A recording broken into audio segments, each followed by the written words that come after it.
All right. Welcome to the podcast, the Noel Casler podcast, episode 9th, as commenced.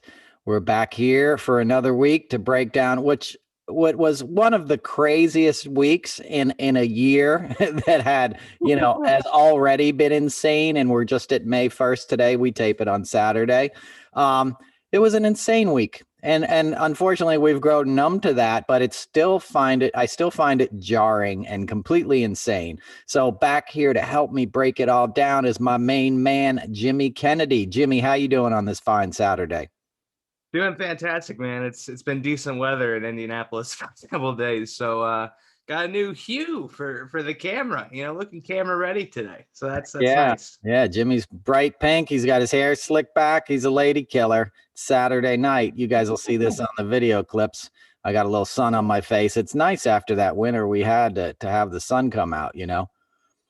Yeah, but I'll tell you, Rudy didn't have the best week of folks, and I'll tell you, with the bus going down, it made me immediately think of Borat and what he did in that hotel room, man.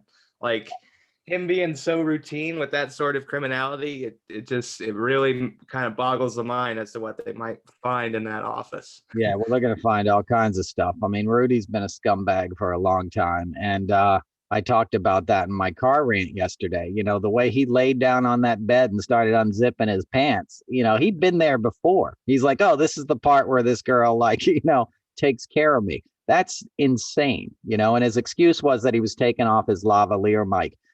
One of the main responsibilities of my job was like having the audio guy come and put the lavalier mics on talent when we were shooting live shows. I never in my life saw somebody lay down on the bed to take their mic off. It's not a part of the gig. I've seen Beyonce get wired up.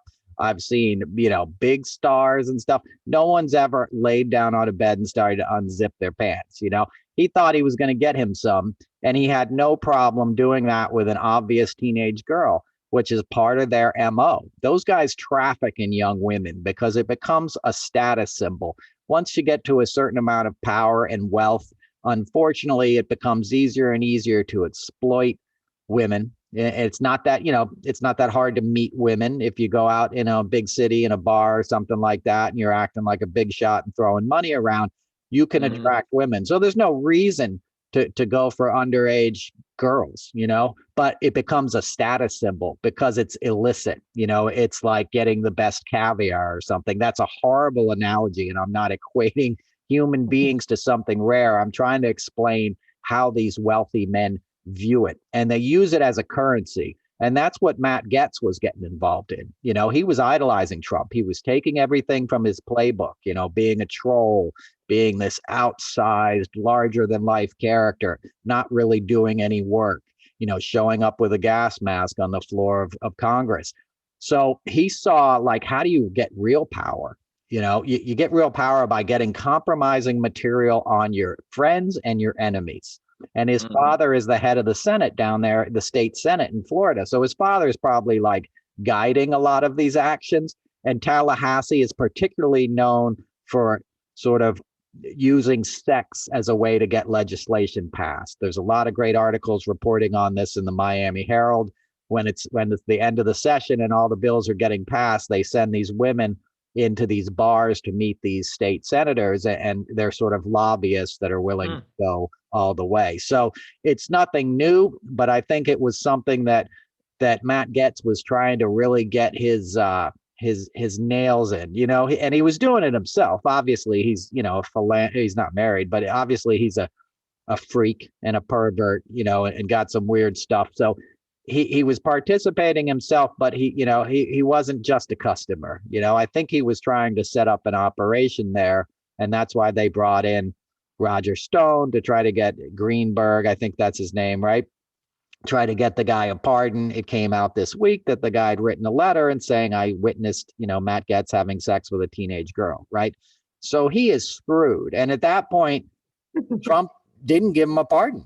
Trump wasn't going to pardon this guy. And I think that's a sign of, they all knew it was happening, but they figured this guy's expendable and Matt will be able to hold on to power. And that may not have been a foolish sort of strategy, because Matt hasn't gone anywhere. He's still on the Judiciary Committee. The guy is like, is now a publicly accused with an eyewitness congressman who was sleeping with a teenage girl, a 17-year-old girl who he was paying, which is both sex trafficking and prostitution. And he's sitting on the Judiciary Committee.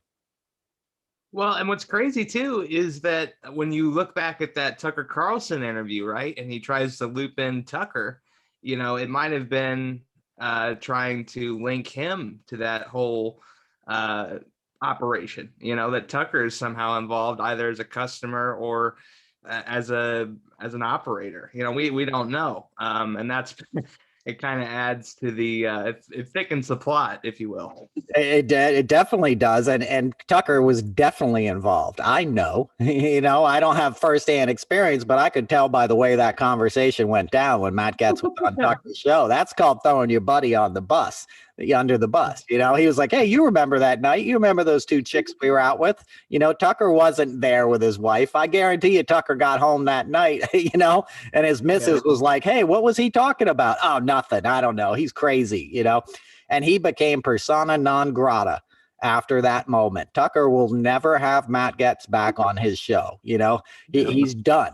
But he tried to say, like, look, you're in on this too. And that's my point. That's what I'm talking about. These guys do this stuff to sort of give themselves impunity and immunity in these cases. You get other guys involved, you're less likely to get in trouble yourself. And that's what Trump did for decades in New York City. He would have these parties. They were legendary, at the Plaza Hotel.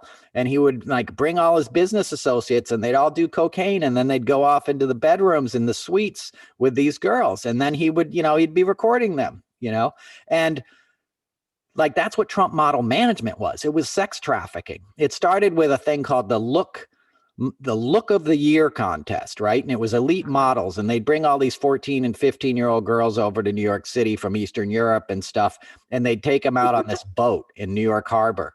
And all these businessmen would be there grinding with them on the dance floor of this yacht and stuff. There's a great article. Lucy Osborne is a reporter for the British Guardian, does a great piece on this. And most people don't know these stories. They slip through the cracks, but Trump got away with it like he did everything else. And he was sort of able to legitimize it when he bought the beauty pageants and stuff, which in itself is sex trafficking, like Miss Teen USA. Like, what are you talking about, Miss Teen USA? Like, how do you have a contest where a bunch of grownups pick who the hottest teenager is?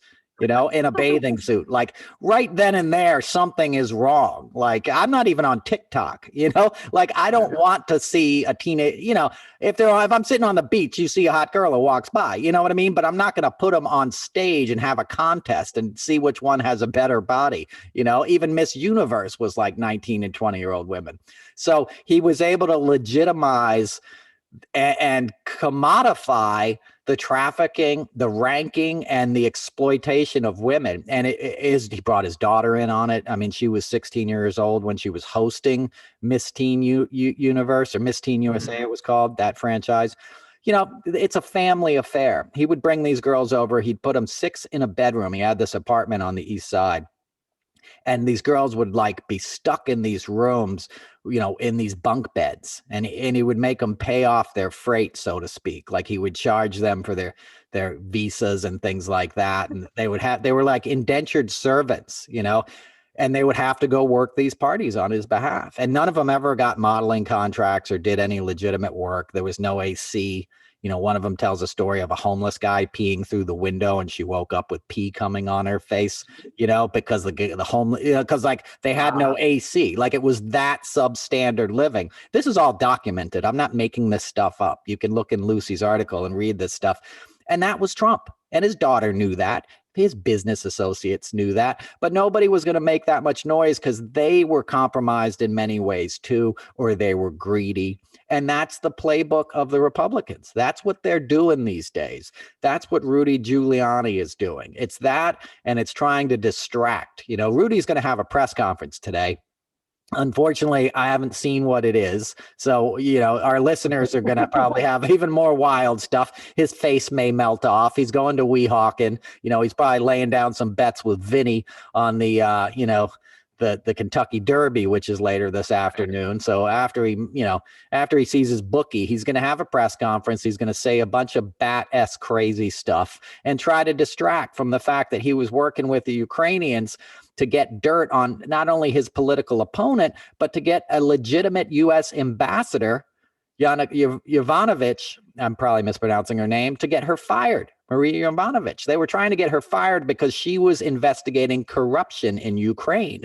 And Rudy's buddies, his mobster Russian oligarch buddies who took control of the Ukraine, under Paul Manafort's lobbying skills, wanted her gone.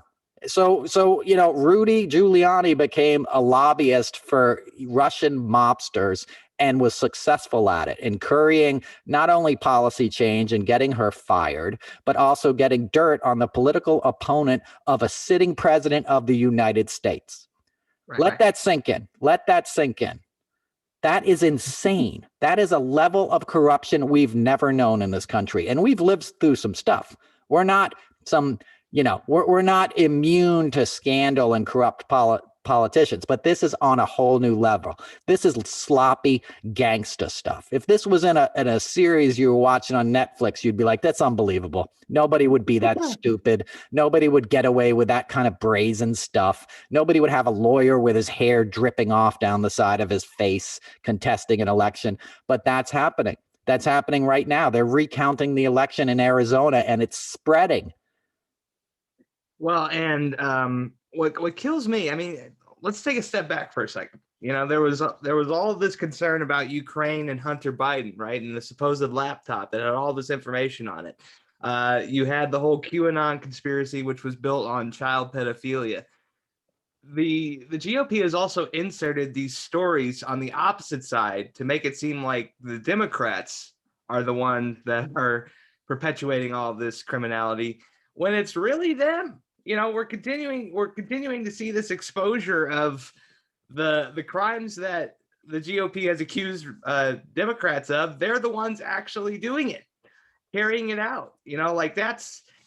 It creates so much confusion, and it adds to the level that Trump has tried to sow misinformation, day to day. It's crazy. Well, because it's Russian cyber ops, it's Russian propaganda and Russian psychological warfare that he's committing on his base to manipulate them and retain power. That's why they used the QAnon thing. They're a pedophilia ring, because Trump had a pedophilia ring. He was a sex trafficker. He was getting 14-year-old girls to sleep with his business associates.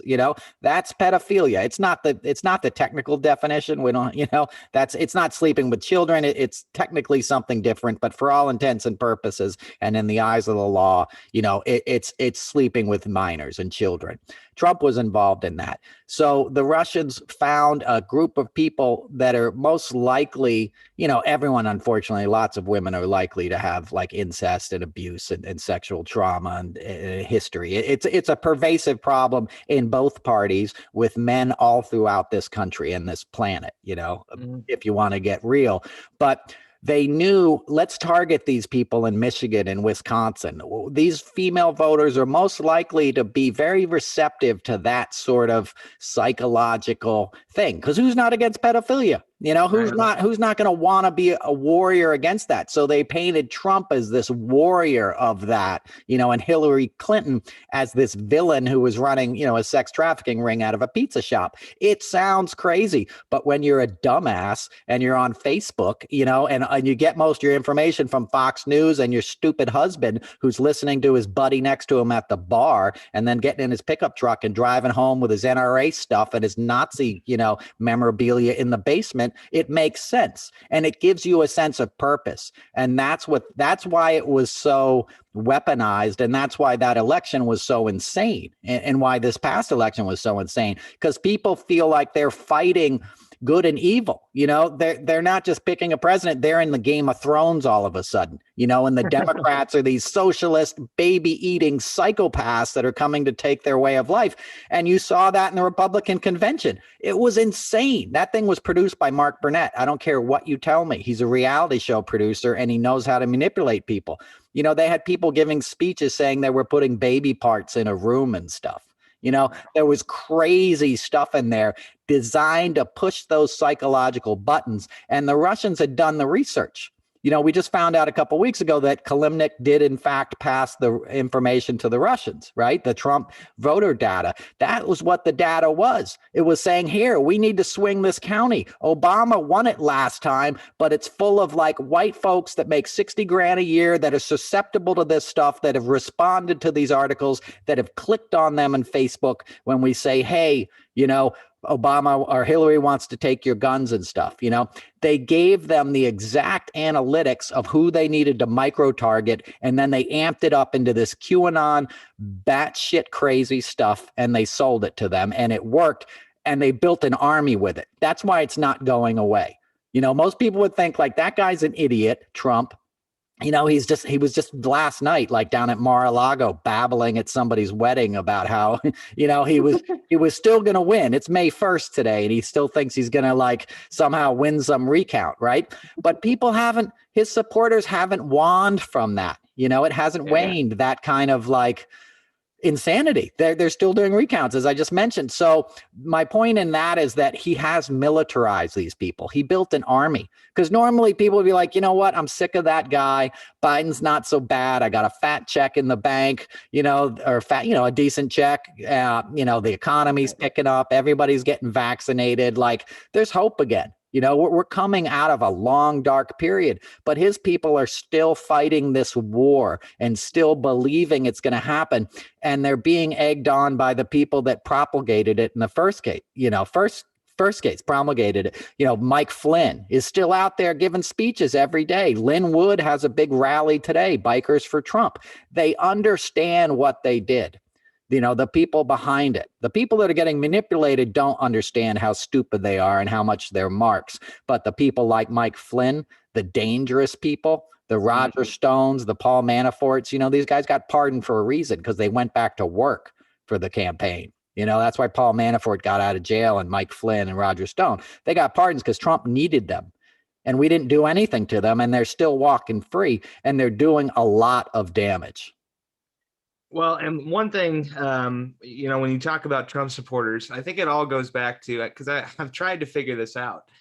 It's one, a lack of self-confidence in oneself that Trump preys on, and also like a lack of belonging. They don't have any kind of belonging, whether it be in their church. They feel like they're even a black sheep within their own group of people. So this is like a fraternity, but for racists. It's like a Nazi fraternity that Trump has created, where it doesn't even matter what he says. And going back to what you were saying about like the Republican convention this past year, Don Jr. was coked out of his mind on live television, giving a speech where his eyes were in the back of his head. Exactly. And we watched that in real time. And so, right. And one more thing that I want to say, because they were recounting the votes with the private company. This is math. This is numbers. This isn't art that's up for interpretation. This is numbers. And they're still recounting it. I mean, it's the definition of insanity, and we've said it. But like, guys, it's figures here. Like, you're not going to change it unless it's being manipulated with.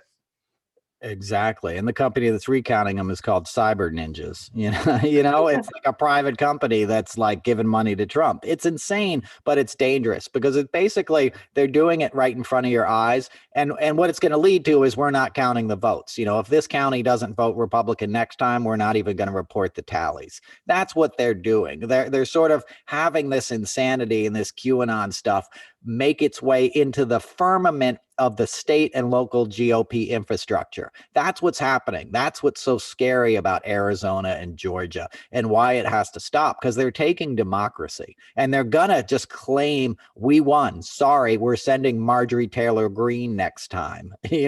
Like we're sending, Andy, whatever, from, the bonehead from Arizona, whose own family was like, this guy's a psycho, don't send him to Congress. They're taking it. And because they'll get away with it. And that Trump got away with everything forever. And now these other folks in DC saw that it worked. Like Matt Gaetz isn't like Hiding. He's doing a rally today with Marjorie Taylor Greene at the Villages, in South Florida, where Trump has an army of supporters that are these old white people that went down there to retire and be racist in the sunshine. It's like you said, Jimmy, it is a fraternity. It's the Confederacy of Dunces. It's a brotherhood of white people that like, oh, you got a flag too? Me too. Yeah, I hate them liberals. Yeah, I hate them. Like it's this ignorant, the dumbest part of America, the people I went to high school with that were just like the stupidest guys in shop class, like not that there's anything wrong, but it's like those kind of guys that I thought would fade away and sort of like, education and society progressing and multiculturalism would kind of wash out, have become the mainstream. Like everybody's got this big jacked up pickup truck and like listening to Leonard Skinner and just, being a dumbass. And Trump saw that and branded it. And like you said, like Don Jr. was coked out. So was his girlfriend. That chick was insane. Like she was just screaming. Any sentient being would be like, oh, the Republicans are going to lose. Like they're going to get 10% of the votes after this thing. Cause like, this is a disaster, It was an SNL cold open in real time. It was unreal. It was unbelievable, and Giuliani. Did I ever tell you the story the first time I worked with him? I did a lot of stuff with Giuliani, 9/11 ceremonies where he'd show up. His wife hit on me once right in front of him. The wife just left him, and he was like, oh, that guy works for the mayor's office. I didn't. I worked for the TV production, but he like got mad and dismissed me. And she was like making eyes with me. And he would walk around and like smile and glad hand on the mornings of the memorial. And those were the most somber events you could ever imagine. And I actually stopped doing them. My last one was the opening of the museum. And we had like 5 living presidents come. But they were such an emotional thing. My job was to like bring I dealt with the dignitaries in the VIP tent, but the main focus for the first bunch of years was to have these children get up on a stage and they'd read their parents' name, and I did it from when these kids were like, 2-3 years after the event, right? 2003, 2004 to like 2012 when these kids were like teenagers and stuff. And it was like heartbreaking. And you couldn't participate in the ceremony that morning and not be just wiped out emotionally. I can't even describe how somber a situation it was, right? Every year, Giuliani would walk into this thing like it was a business conference that he was psyched to be at. He would be smiling. He would be high-fiving people. It was disgusting, and it showed you everything about his character. He wasn't the hero of 9/11. He exploited 9/11. His like disaster tower, was on one of the towers that blew up, and it had big tanks of like diesel fuel on top of it, and it was destroyed. It should have been in Brooklyn, as the chiefs told him to put it there, right? But his ego wanted it in Wall Street, so he'd have a photo op when he walked from City Hall down to Wall Street, because it was a given that the terrorists were going to attack again after 93. Everyone knew it was going to happen. It was just a question of when, and the city had to prepare for it. And Giuliani prepared for it in a way that would help him politically, that he would be able to use it as a photo op. And that's what he used it for. When you saw him walking with the mask over his face through the rubble, that was all a staged photo that was designed so he would definitely have that walk. He didn't know the command center was going to blow up and both the towers were going to come down, but yeah. My point is he wouldn't listen to the logistics of people who knew better. He would serve his own interests. And that's who the guy was. And I did a show with him actually down there in the late 90s. It was the Goodwill Games, which was this thing like that Ted Turner had. It was like an Olympics type event, and Ted Turner had it. And I was down there with Jimmy Carter and a bunch of people. And I got assigned to bring Giuliani to stage, right? So we had this stage set up, and they were going to like ring a bell or light a flame or something. It was like the opening ceremony, and it was down there right at Battery Park at the Wintergreen, like right where if you see the towers fall on TV, like that's where they fell on, And so we're down there, and as I said, this is late 90s. This is years before 9/11, but I had to go up and get Rudy out of this dressing room because I had Jimmy Carter on stage, George Pataki, who was the governor of New York at the time, who Giuliani absolutely hated. Ted Turner, a couple other, big shots. So I go to get Giuliani. I walk into then these are his words, not mine. I walk into the dressing room. He's getting makeup on. He's sitting there. Actually, now that I think about it, he's splayed out in his makeup chair. So his groin is sort of prominently kind of right there. He's got his pants on, but he's actually in a very casual kind of way that in hindsight was not how most people would sit in a makeup chair, right? This lady, makeup artist, is putting makeup on him. I said, Mr. Giuliani, it's time to bring you to stage now. He turns and looks at me, takes the paper script, is called sides. It's your dialogue, right? He took his sides, crumpled it up and threw it at me and said, I'm not fucking saying that. I'm not fucking going anywhere until you change that joke. And I get in my headset and I'm like, Giuliani, Mayor Giuliani is not going to come down. He's yelling at me, I'm in my late 20s, this is insane, Yeah. And I said, they're like, hey, just tell him we'll change it in the teleprompter when I get down there. He goes, I'm not fucking falling for that. Fuck you. I'm not getting out of this chair until you show me hard copy that it's been changed. He was savvy enough about how TV worked that he wanted to see it printed out in the script, which takes a long time. We were getting ready to go live. I needed him on that stage now. I don't even know why he was still in the makeup chair. He should have been done. But he was basically, there was two things happening. He was controlling the event by throwing a tantrum. He was making an ex-president, Jimmy Carter, wait in the hot sun. He was making the governor wait, and he was screwing up the whole production and throwing a tantrum. And then so we finally changed it, and I brought him up the new script and brought him down there. And the joke was, welcome to New York. It's a beautiful city. Just don't jaywalk. Right. So it was a self-effacing joke because he was seen as a little dictator. He was a little Mussolini who was cracking down on everybody. And that was his big thing. And by then the city had turned on him. He got a lot of credit for doing that when it first happened, even though the whole thing was sort of racist and he did nothing good and all that anyway. It happened by a different set of policing that started treating black on black crime as seriously as they took crime in the rest of the city. And that brought numbers down overall. But Giuliani took credit for all this, as he does, and so he, and people were on to him. He tried to not have an election after 9/11. He tried to use it to hold on to power, and he wasn't able to do that, but he was able to rehab his image in a way that made him America's, mayor. Right. And then he started a company where he traveled the world giving talks on security and charging millions of dollars and made a fortune off of something that, killed a lot of people, continued to kill people because the air wasn't safe to breathe, even though he told everybody it was safe to breathe. And I lived across the street from him at 180 East End. Right. And I looked down on Gracie Mansion every night when he came home in the months after that. And he would get out of his SUV and he'd have a mask over his face. And it would be like November. And we all knew the air wasn't safe to breathe because that's on the East River, which is Hell's Gate. It's where the Harlem River meets the East River. And it's a very windy, treacherous boating area. And these winds would change in the middle of the night, with the tides. And you would feel like we would leave our windows open and smoke would come into our apartment, in October and stuff. In the months after 9/11, it was still burning. And you could smell this is not good for you. 10 million computers burning up is not good for you, not to mention asbestos and whatever else was in that building. But in the days after, he said, it's safe to breathe, go back to work. It was a lie. He knew it was a lie, but it helped him. It hurt the city, but it helped him. And that's who he is. He's a gangster and a horrible human being.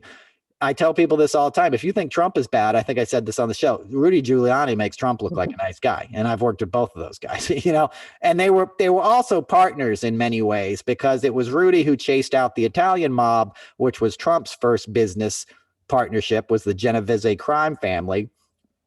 That was his dad's, that's who his dad built for. And then Trump came to Manhattan and started building for the Gambino crime family, and Fat Tony Salerno and stuff. And even Trump's dad was like, that's not our territory. But Trump was an upstart and he wanted to move into Manhattan and he got all these buildings built. And then he screwed over the Italian mob because that's what Trump does, and cut a better deal with the Russian mob. So Giuliani got all the Italians, basically put them in their place and clamped down on them and didn't pay any attention to the Russians who came in and took over. And the Russian mob is it's like that's like the Patriots compared to like your high school's football team. It's a whole other level, So that's who these guys are. And that's why Giuliani was Trump's lawyer through the election, because they both have so much on each other. And that's where it's going to get interesting, because somebody's going to rat on somebody. Trump's been ratting on people since the 1980s. He would rat on FBI informants back when he was dealing with the mob in Atlantic City. Like, he's a known rat, right? Giuliani, on the other hand, hasn't been in this situation before. And he's batshit crazy, and he's an alcoholic. He's drunk every night too, is the other thing with him. But we don't know what's going to happen. He's obviously in trouble, but God knows how it's going to play out. Well, and we know that Trump is mobbed up, and that's obviously why he's able to walk around with impunity, like nothing's going to happen to him. And you can explain the whole thing, but don't rats usually like get in trouble? Like, how made is Trump to be walking around? Excellent point, Jimmy. And I tell people this all the time, and I hope the listeners get this. If you want to understand Trump, here's the thing you got to understand about how made a man he is. He built casinos in South Jersey, right? Atlantic City is South Jersey. It's as mob territory as you're ever going to get. Okay. He built all these casinos, and the guy who would put in the carpeting, or the guy who would put in the brass railing at the Taj Mahal or whatever, would then get stiffed. Trump wouldn't pay their bills, and he would drag it out in court until he had to pay them pennies on the dollar. In many cases, he never paid. And these craftsmen, these guys who own these companies that did all this work for him, went bankrupt. Some of them killed themselves because it took away their livelihood and they were completely screwed. Okay. So a guy like that ripped off tradesmen, construction workers in South Jersey, and nobody took a hit out on him. Think about, a guy owes you a couple $100,000. You did a job for him and he's not paying you, in Atlantic City. You could go to a diner and hand a guy an envelope full of cash and say, I need you to get my money back for me. This guy's got 3 kids walking around. He's out in broad daylight all the time. Send him a message, right? That never happened to Trump, and he knew it wouldn't happen to him. Right. So that gives you an idea of how much sort of impunity he has and how he feels he's above the law with the mob, because he got away with all that, dude. His executives died in a helicopter crash when they were cooperating with a money laundering investigation for Taj Mahal. And they were on a chopper, right? Trump owned a fleet of helicopters at that point, right? He had these helicopters with his name on the side of them and everything, right? But these guys were called to Manhattan for a meeting. And that day, Trump was like, no, get on this rental helicopter. Don't take the one with my name on it, which is Trump's MO, right? Everything has his name on it. On The Apprentice, the helicopter had his name on it, right? But on this particular day, when these executives were cooperating with the feds, they got on another helicopter. That helicopter went down in the Pine Barrens in New Jersey, on its right outside of Atlantic City. Everybody on board was killed. Later found out there was a hairline fracture in the rotor that they said happened in the factory, but no other helicopter from that factory had the same accident, right? But Trump's legal problems went away because those executives died and the case, was closed. They couldn't investigate. These guys were dead, right? Trump made up a lie after the fact that he was supposed to be on the helicopter. He was like, oh, that could have been me. I would have been on the helicopter. Yeah, you would have been on a rental helicopter that didn't have your name on it. No, you wouldn't. You put your guys on that thing. That's as mobby as it gets, but he got away with it. He gets away with everything. Look at the inaugural. There's more information has come out about his inauguration. He raised $107 million for his inauguration, his one inauguration. I did both of Barack Obama's inaugurations. The first one in 2009, we had events over 5 days. We had 10 balls on the Saturday night, or the Tuesday night of the inauguration. We had a concert on the mall, which we aired on HBO. We had everybody there. I've told you about it before. I mean, we had Springsteen and Bon Jovi and Beyonce and Stevie Wonder and Sting. Everybody came to town. The whole bill was $54 million, right? Trump raised $107 million and had 3 doors down playing, like there was nobody there. You know what I'm saying? There was nothing. He had a couple high school marching bands and there was 10 people in the scaffolding in front of the White House and $107 million disappeared, right? And his daughter, Ivanka, was in charge of all this and she overbooked everything. So she would say, yeah, you're going to have an event in Trump Tower, or Trump Hotel, right? The ballroom's going to cost $300,000 that night, when it normally would cost $30,000. She just jacked everything up because they knew they'd get away with it. And what happened? They got away with it. People barely even talk about that anymore. The DC Attorney General decided to investigate this stuff, took sworn testimony from Don Jr., and he lied. He said he didn't know Stephanie Winston Wolkoff, who I know. We communicate sometimes. And, Trump's like, or Don Jr. was like, I don't know her. Yeah, I never met her. I heard the name, but I wouldn't recognize her if she walked into the room. And then, Mother Jones did an article. They got video of the guy at one of the balls, Don Jr. going, yeah, Stephanie's the best. She pulled this off for us, her and Tom Barack. But they get away with it and then they lie about it. And my point here is it doesn't matter. The crime doesn't matter. The lies don't matter. What matters and what they learned, and Trump learned this from Roy Cohn, is controlling the narrative, is getting your lies out there. That's the most important thing. And that has sort of been weaponized by these guys because what we talked about at the top of the show is they have their true believers. So the true believers are going to think it's the right thing to do, just like Southern Christians think homophobia is the right thing to do right now. They think Jesus wants you to have a gun. Like Jesus does not want you to have a gun. And if he really loved you, you probably wouldn't be born in Alabama. You know what I'm saying?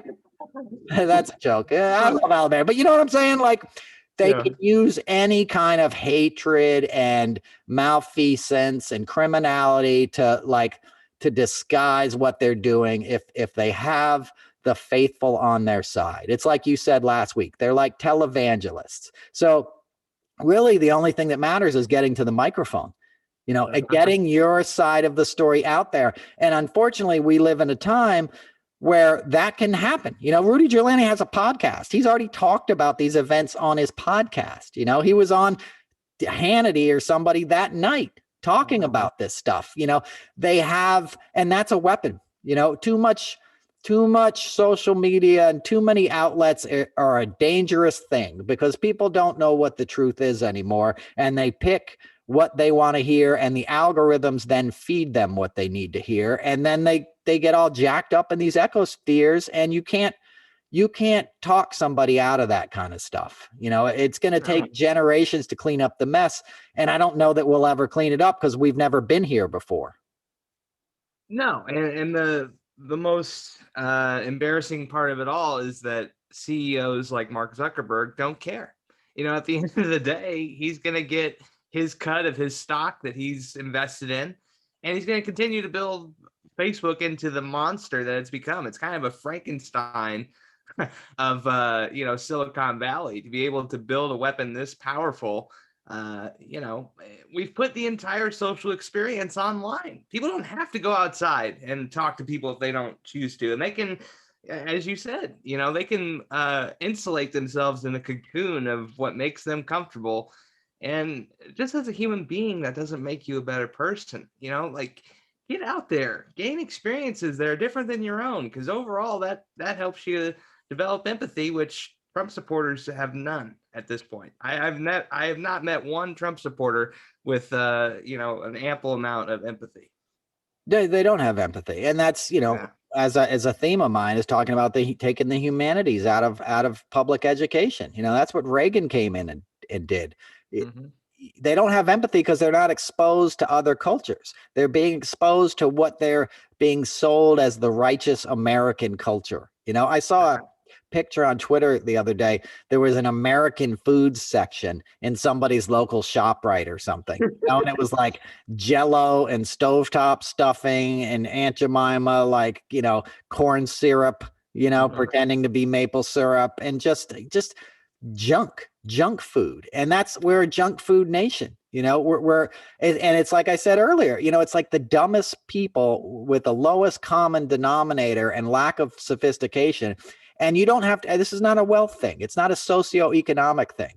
I grew up pretty, you know, kind of deprived of certain things. I had a single mom who had me when she was 19. We didn't have a lot of money around, but we had a lot of books. You know, we got to go to the, you know, back then it was the 70s. Like your schools would go to the ballet, you know, you go see the Nutcracker Suite on a school field trip. You would have arts, you had band, you had like symphonies, you had plays, you had all these things that expose people to their own humanity. And when you feel your own humanity, you see it in others. And that breeds empathy and that breeds understanding. And that's what you want in the world. You want immigration. You want people to come here from other cultures. That's what makes us great. And that's what makes life interesting. I don't want to eat Aunt Jemima like pancakes for breakfast every day. I want a frittata. You know what I mean? I want lox and I want, you know, smoked salmon, and I want like things that are coming in from other countries and other cultures. That is what is going to put a rich palate on this country that's quite honestly very deprived of culture. And the lack of culture leads to the lack of civility, leads to the lack of empathy, as you said. And then it's easier to weaponize these people because there's nothing that feels good inside of them. So let's tap into the bad feelings. You know, let's like stoke that hate and get them to do our bidding. And it's not going to benefit them. It's going to benefit an idiot like Trump and a Mike Flynn and all these kind of horrible people that are just in the wings manipulating these folks. I mean, think of that, whoever paid for that wedding at Mar-a-Lago that Trump just went to. I think the video was actually on Thursday night. Like, you're paying for a wedding, and then Trump's going to amble onto the stage, take the microphone, and do 10 minutes on why he should have won the election in May, you know, at the end of April. You know, like, that's insane. He should be locked up, but he won't be locked up because there's money in it. And because there's a whole institutional structure behind what gave us Donald Trump. That's Fox News. That's Reaganomics. That's why they're fighting so hard against Biden's plan. You know, there's nothing wrong with Biden's plan. It's ambitious. We should try to solve some of these problems once and for all. We should try to eradicate childhood poverty. We should have nursery school care as a guarantee and health care as a guarantee. Like, that is going to make this a much better country to live in. And it's the same type of people that don't want to, like, up here in New York, right? I see all these guys on Facebook, the same type of dudes I went to high school with that have the big jacked up pickup trucks and stuff. And they're all moving to Florida now, not just for the cultural thing, but because they're like, Governor Cuomo sucks and the taxes suck and the roads suck. Well, the roads suck because you're driving a fucking Bigfoot monster truck, you know, down to CVS every day, you know, to get your ding dongs or whatever the hell you're eating, you know, like, the roads suck because you're using them and your automobile is way too big, but you don't want to pay your taxes. You know, you don't want to pay for this infrastructure. You want everything to be great and you don't want to pay for it. And you don't want to look at how come the party that you're aligned to protects the billionaires. You know, 77% of the taxes or whatever it is that's paid in this country are most of the taxes are paid by the lower 77%. They're paying the bill. It's like this. If you went to dinner, right, you know, and Bill Gates was at your dinner, you know, and there was 10 people there and like the check came and it was like, no, the guy from the mailroom's going to pick up the check, you know, or everybody pony in. We'll go Dutch except for Bill. He's going to give us $1 or he'll take care of the tip. You know, that's what's happening now. The billionaires are picking up the tip and we're paying the check. You know, let me just make one more rant. You can go. And Amazon, you know, all I see now are Amazon delivery trucks. All you see in Manhattan, they stop on the street and a van opens up and 10 guys come over and they fill up carts with Amazon stuff and they walk around all day delivering it. Like, Amazon is taken over. There are no mom and pop shops left in Manhattan, you know, and the roads, every highway is a big Amazon truck. So they're not paying any income tax. He's not paying for the roads that he's driving trucks on 24 hours a day, putting potholes on. Bridges that he's driving over, you know, weakening their structure. They're not paying for this, but they're making billions of dollars. And then they take their billions of dollars and what do they want to do with it? Well, I want to go to space. I want, you know, what, you want to go to space? How about you figure out how to send some money to India where people are dying, because they don't have the vaccines that that we're not even taking anymore. Like, how about you try to eradicate childhood poverty? How about you do something good? Go to space. What are you talking about? That's the dumbest thing in the world. Like, I don't, do you see the point I'm making? Your Elon Musk and your Jeff Bezos. It's like they get all this money and like, oh, I'm going to build a rocket ship. No, give some of it back. Build a road before you build a rocket ship. Well, here's the deal. If you have the power to turn a planet into Earth, you have the ability to fix Earth, the one that we are currently living in. Like, that's the problem. And you were talking about how billionaires are only picking up the tip. I've never understood if a celebrity goes into a restaurant like St. Elmo's in Indianapolis, if who's our quarterback now? If Carson Wentz, who's our new quarterback in Indianapolis, walked into St. Elmo's, they might give him a free meal. Well, why don't you give the family of four a free meal instead of the $1 million quarterback? Who are you really trying to impress?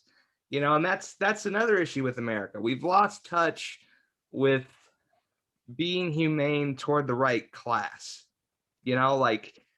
Poverty is looked down upon in America when it should be empathized with. And that's what I've talked about through most of today. But it's like it's on steroids now. It's just another catalyst of the grifting and the greedy mentality that we see from a lot of folks. Absolutely. And that's another legacy of sort of Reaganomics and the kind of, no free handouts, this myth of pulling yourself up by the bootstraps.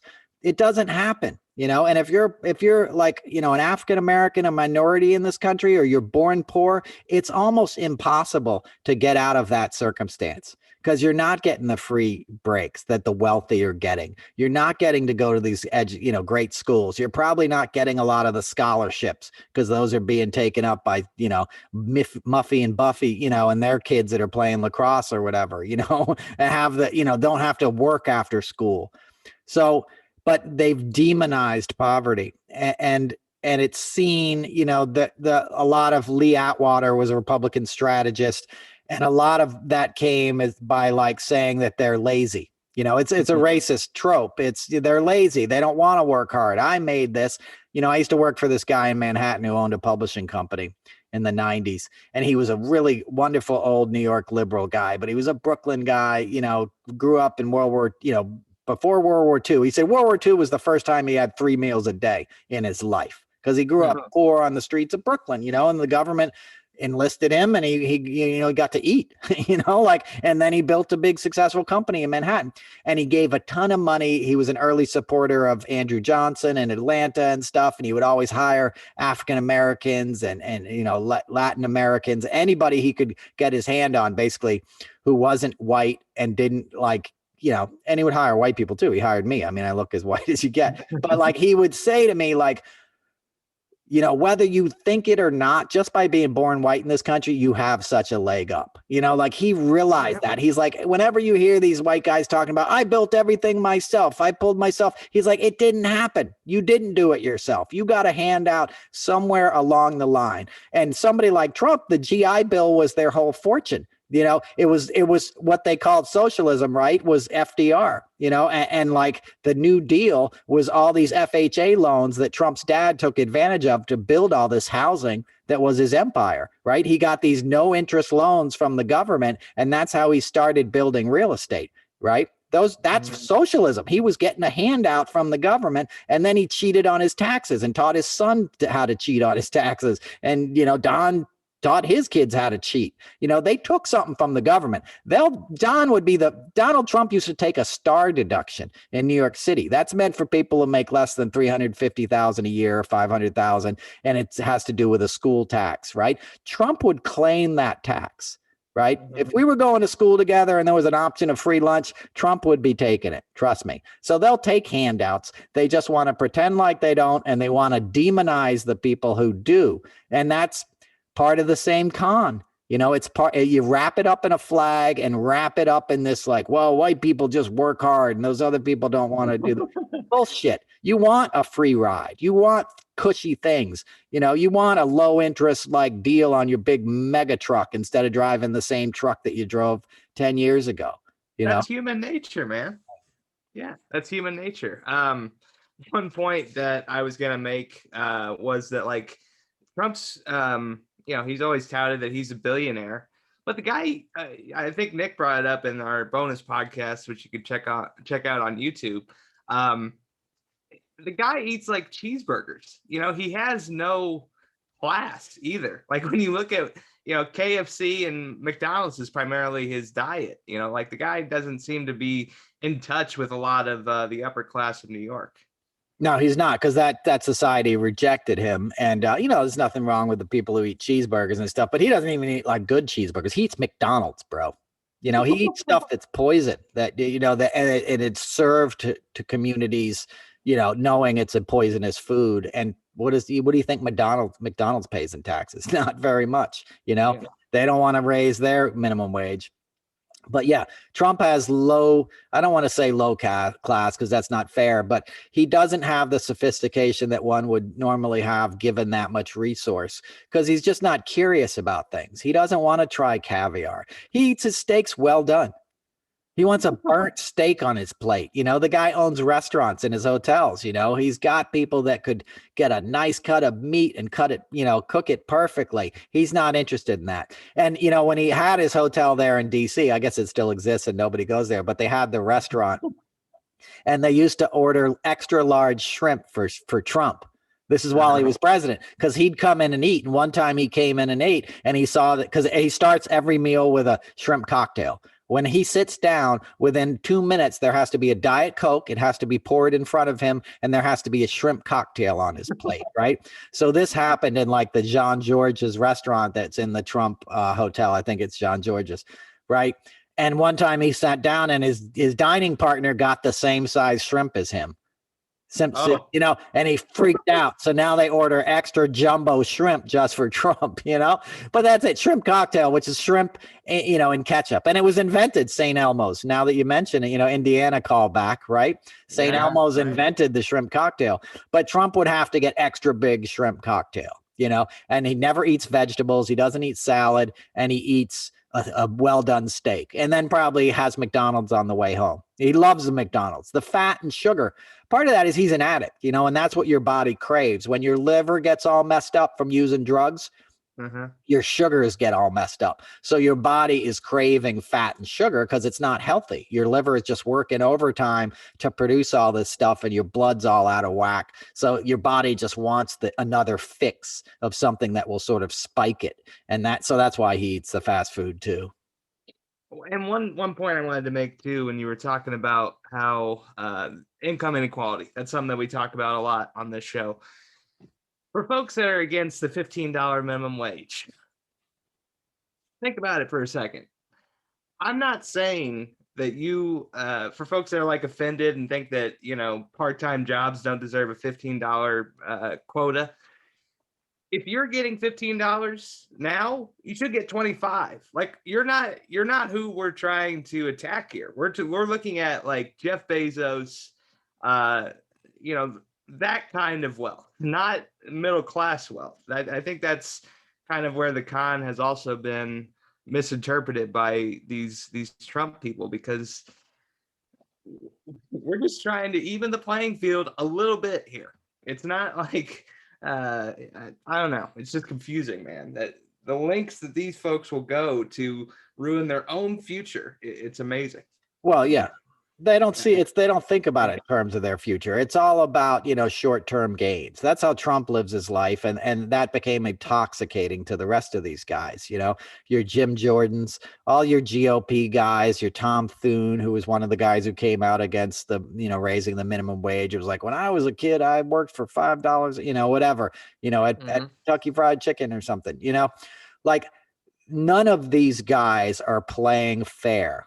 You hit the nail on the head when you said leveling the playing field. This whole movement right now is about moving the goalposts and making sure the playing field does not become level, because they will get their asses kicked.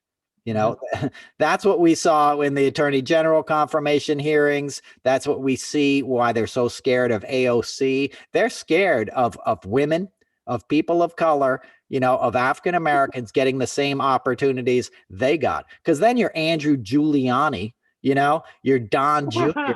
These guys get even more exposed for the idiots they are. Giuliani's son, quote unquote, that is his son. It's Eric Trump is Giuliani's kid. If you look at them, they're the same person, and all those guys were swinging back in the day, and you'll never convince me that that's Don's kid. But Andrew Giuliani got a job in the White House as the sports liaison. What is that even? And now he's trying to run for governor. They fail upwards their whole lives. And that becomes a way of life that they desperately need to protect, because you don't want to lose the big house in the suburbs. They don't want to lose the Mercedes Benz. They don't want Cokie McSnuffalot, McDate rape. When he gets out of Penn, they want him to get a job on Wall Street, with his fraternity brothers hiring him. You don't want to look at his record. You don't want him to compete with somebody who's really going to kick his ass. Because somebody who's going to want it more. That's what this is all about. It's an extenuation of white supremacy. That's what Tom Cotton is all about, saying we don't have enough incarcerated people. We've always used law enforcement to hold down minorities, hold down poor people, and hold down blacks. That's the traditional thing since slavery ended. That's what Jim Crow was all about, right? Like, we're here, they're here too, but if they get the same opportunities we do, we're screwed. That's their fearful mindset. So that's what these guys are trying to protect. That's what it's all about these days. And unfortunately, they're winning. That they're not being stopped in the way they need to. A Marjorie Taylor Greene is raising millions of dollars off of the hate she's spewing. A Lauren Boebert has become a star in the Republican Party. They're attacking Lynn Cheney, a guy whose dad was like Darth Vader for the Republicans. You know what I mean? He started wars to increase their profit margins, literally killed millions of people so Kellogg, Brown, and Root could make some more money. Halliburton, it's the same company. Like, these guys, and they're turning on them. Trump has corrupted that situation more than people realize. And I really hope, like, the thing with Giuliani this week shines some light on it. And I hope we look at, as a nation, I hope we kind of take another deep breath. I know everybody wants to move past it. You can't move past it yet. He's no longer president, but he's still there. He's still building this army. He's still raising money, and he's still getting his people to go along with this. And those guys aren't going away. There's people cheering on this recount right now in Arizona. That should terrify people. It's May. Trump lost. He doesn't get to keep raising money saying he's going to take back the election. He knows he lost, but he knows there's a lot of money in pretending that he didn't lose. And the one thing we always had in this country is a peaceful transfer of power. And that's one of the things Trump took from us. This was the first year we didn't have that. Well, 2000 was too. And that was another bullshit thing where the Republicans, they stole that election. The Supreme Court handed it to George Bush. The Supreme Court decided. And look who we have on the Supreme Court now. Brett Kavanaugh is a drunk rapist. There's no better way to describe that guy. He is somebody who is emotionally and is intellectually and is like spiritually unfit to serve on the judiciary as anyone has ever been. He is a bad man who's going to do really bad things with a lifetime appointment. Amy Coney Barrett is right behind him. Those are two people, and they got Neil Gorsuch, right? So there's three people that are going to decide who gets to win the next election. That's what this stuff is about in Arizona. That's what they tried to make the last recount about. They knew they weren't going to get enough votes. What they were trying to do was kick it up to the Supreme Court, because that was the plan C.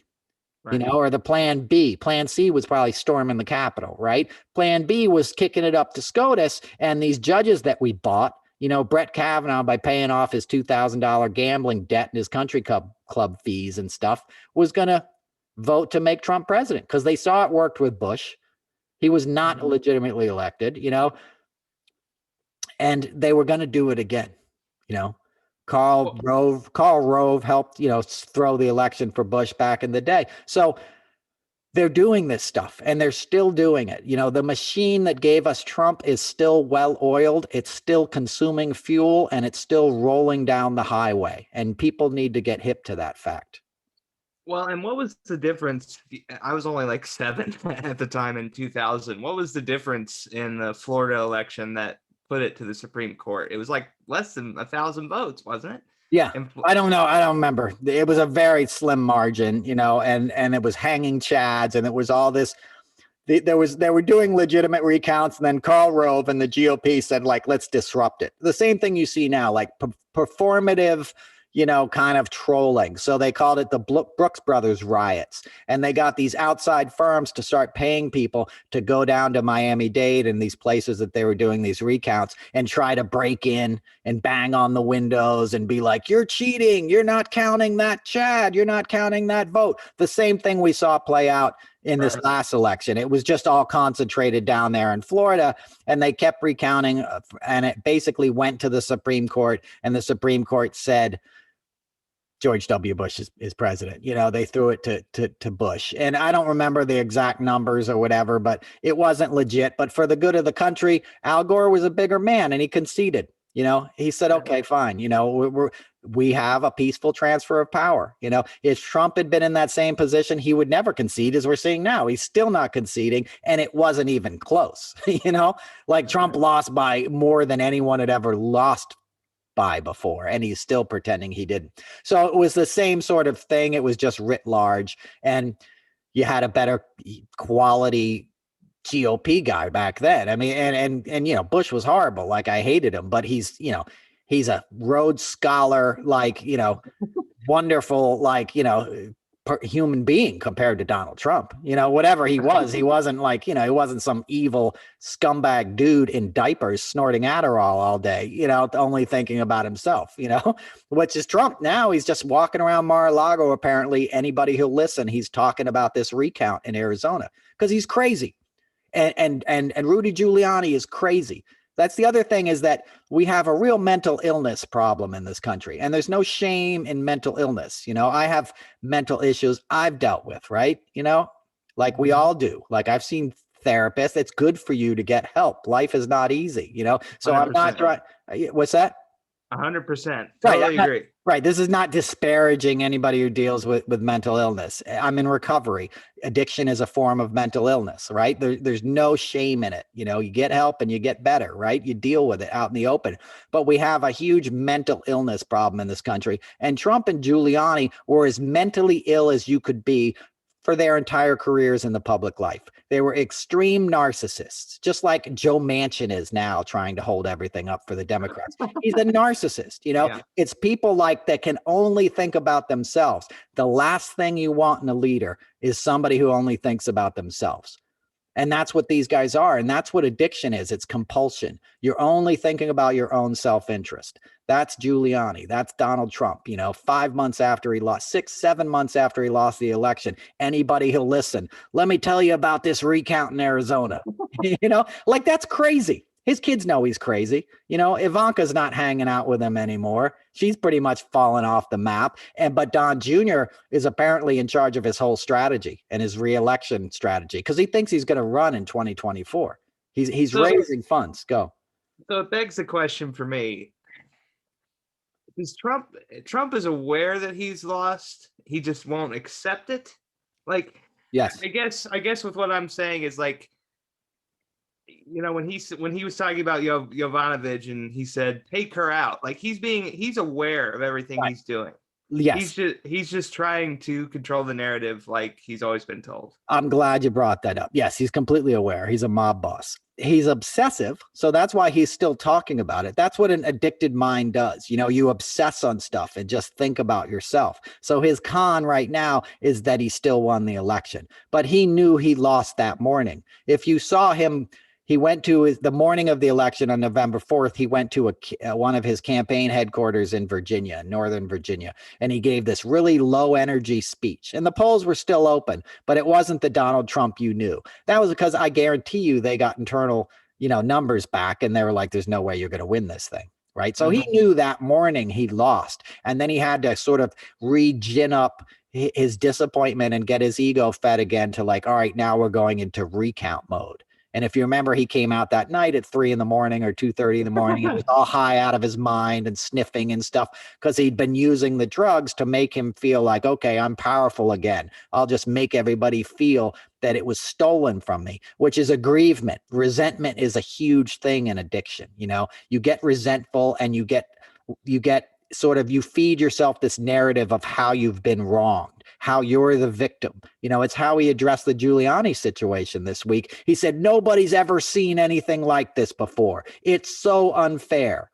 He said the same thing about Michael Cohen when Michael Cohen's apartment got raided. You know, yes, we've all seen this kind of thing before. That's what happens. The FBI raids your house when they get a warrant, when they know you've committed crime and there's evidence of that crime in your residence. A judge signs off on it, and it's very hard to do. They don't do it willy-nilly, especially not for powerful men. They do it when they got you already dead to rights. And ironically, Rudy Giuliani is the guy who invented that kind of strategy in the Southern District of New York. It was Giuliani who used that same like going balls out thing that he used against the Italian mob, as I said earlier in the show, that he was trying to break up on behalf of the Russian mob and on behalf of Trump's, business interests.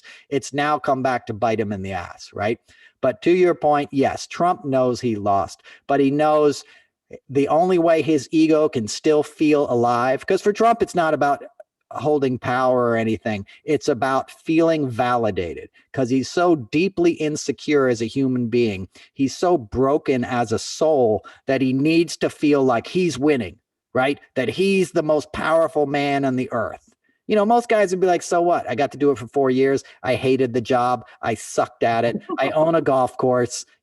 Like, let me just chill out down here in Florida. He didn't want the job. He never did the job when he had it, right? So it's not about that. It's about the grift and I'm the most powerful guy in the world. So yes, he knew he lost. And he knew I'm glad you brought that tape up, because a lot of people would say Trump has dementia. Like, I hated seeing that on Twitter. I promise you the guy doesn't have dementia. He's not mentally fit. And, and he feeds his body fat and salt. So his brain is not healthy, but he knows what he's doing. So these people that we're feeding, like there's accounts that talk about Trump having dementia, that's BS. Okay. And that's only helping his case, because that'll be one of his excuses when he finally gets busted. He's going to be like, I had dementia. Didn't you see it on Twitter? I had dementia. But if you listen to the Georgia tape when he called up the guy in Georgia and said, I just need 11,000 votes. And the guy's like, no, I can't do that. Well, maybe you could find a way to do that. People would be really happy if you did that. The guy's a mob boss. He knows how to protect his self-interest. When they had that tape that Lev Parnas or whoever shared about the meal he had in his restaurant when he was eating his big shrimp, right? And Lev's got the little shrimp or whatever. And they bring up, Ambassador Yovanovitch. He's like, take her out. Take her out right away. Get her out of there. Take her out. That's not a guy with dementia. The guy with dementia is like, what do I put the shrimp? What's the red sauce for? Or whatever. I'm not belittling dementia. My point is, he knows what he's doing. It's an act with Trump. It's a con. It's all a con to feed his ego, and he would blow up the planet rather than lose face. And that was the reason I spoke out in the beginning. That's why I told everybody, the guy's an addict. I don't care if you had snorted Adderall and could do your job, more power to you. I worked with rock stars. I've been around like drug addicts. If you can do the gig and you can perform and deliver, no problem. But if you're living with a mental illness, which is addiction, that has gotten to the point where you're compulsively only thinking about yourself and living in your resentments, then you're a danger to yourself and others. And that's what Trump was the entire time as he's president. And that's what he is as a former president, because he still has his hands on the levers of manipulation that allow people to steal on his behalf, to question democracy on his behalf, and to foment unrest on his behalf. He had no qualms about people attacking the Capitol. He egged them on that whole morning. He said, I'm going to march up there with you. He knew he wasn't going with them. But he didn't say, I'm going to go back to the White House and watch this on TV, because I'm a pussy, burn that place down. He said, I'm going to go with you. He knows what he's doing. He's a master con man in that respect. He's a dumb man. He's intellectually, completely inquisitive, but he's got an instinctual way to know how to motivate a certain kind of person. And that's what he's been doing his whole life. And that's what he's doing now. And that's what he's going to continue to do until you stop him. And I'll shut up. We're pretty much at the end of the hour, I think. What do you got to say, Jimmy? One story that I wanted to bring up this week, Tim Tebow, of all people, is back in sports news. He got a tryout for an NFL team at tight end. And for anybody that's played professional football or football at any level for that matter, for a quarterback to get a tryout at tight end, that's insulting to anybody that's tried to play that position. They know how demanding it is. And it just shows you, Tim Tebow kneels to pray. He gets a tryout, having not played in since 2012. Colin Kaepernick kneels, and he can't even get a tryout. I'm not saying that there's, ulterior motives, but there's a pretty clear difference as to the way certain players are viewed in the public eye and by the NFL. Good point. Good point. Yeah. It's racism, and Tim Tebow's a nice Christian boy, right? Mm-hmm. So he's not a heathen asking for human rights. He's not asking for people not to be murdered on the street.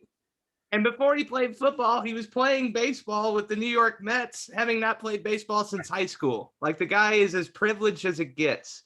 So don't tell me that he's a great Christian man. He very well might be. God bless him. No pun intended. But it's not level, guys. It's all about ratings and who's going to get the most attention. And Tebow has positioned himself to make a lot of money post-career. Yeah. Well, he made a big name, celebrity. I didn't even watch college football, and I knew who Tim Tebow was, Exactly. And it's the same thing Trump's doing. It's that Southern Christian kind of like white American demographic that loves that kind of stuff when you demonize the other person, and I hope, I don't think Jesus wants him to play tight end, but I guess we're going to find out, huh? Well, I've always said the GMs in the NFL have forgotten more football than I know. So I think within a matter of minutes, they're going to figure out if Tim Tebow can play tight end. He played football with the Jets for a while, and that didn't work out so well. So we'll even see if he can get to the workout at this point. Yeah, we'll see what happens. Well, oh my God. Well, another week, Jimmy. Episode 9 is in the books of the Noel Casler podcast. It's doing really well out there. So we're appreciative of all you guys listening. Tell your friends and share it and follow us, or whatever you do. You sign up for it, right, Jimmy? You subscribe to it. That's what it's called, right? Subscribe, rate and review on Apple Podcasts. That's where most of the reviews have been. I've been checking them out. We love you guys. Also follow us. You can follow me at JBK on air on Twitter, as well as Instagram, and Noel's on the Twitter all the time. I'm all over that Twitter. I'm all over that Twitter, folks. And I'll see you on Twitter. Till next week. Thanks for tuning in. Be safe. Who knows what this week has in store, but we're going to be here to talk about it this time next week. So thank you very much.